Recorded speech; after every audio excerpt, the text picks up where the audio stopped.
સાબરકાંઠા જિલ્લાના વિજયનગરના વણજના saddle dam પાસે અકસ્માત સર્જાયો તો રાજસ્થાનથી બે લોકો કાર લઈને અંબાજી જઈ રહ્યા હતા તે દરમિયાન અચાનક કાર ચાલકે સ્ટીયરિંગ પરનો કાબુ ગુમાવી દેતા કાર ડેમમાં ખાબકી હતી કે જ્યાં કારના દરવાજા ઓટો લોક થઈ જતા ખુલી શક્યા ન હતા કે જેથી ગુંગળામણ અને પાણીમાં ડૂબી જવાથી બંનેના મોત નીપજ્યા હતા। રાજસ્થાનના સલુંબર જિલ્લાના બે લોકો સલુંબરથી અંબાજી જવા માટે નીકળ્યા હતા। તેઓ પોતાની કાર લઈને વિજયનગર થઈને જઈ રહ્યા હતા ત્યારે કાર વણજ પાસે સેડલ ડેમના વળાંકમાંથી પસાર થઈ રહી હતી જ્યાં અચાનક કોઈ કારણોસર કાર ચાલકે સ્ટીયરિંગ પરનો કાબુ ગુમાવી દીધો હતો કે જેથી કાર બાજુમાં આવેલા સેડલ ડેમમાં ખાબકી હતી ત્યારે કાર અદ્યતન હોવાને કારણે દરવાજા લોક થઈ ગયા હતા। ઘણો પ્રયાસ કરવા છતાં તે ખુલી શક્યા ન હતા જેથી કારમાં જ ગુંગળાઈ જવાને કારણે અને પાણીમાં ડૂબી જવાથી બંનેના મોત નીપજ્યા હતા।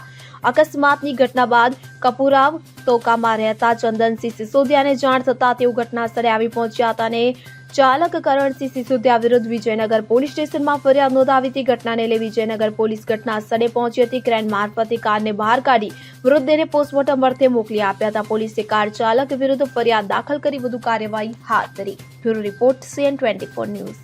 હવે જુઓ દેશ દુનિયાની તમામ ખબરો તમારી આંગળીના ટેરવે।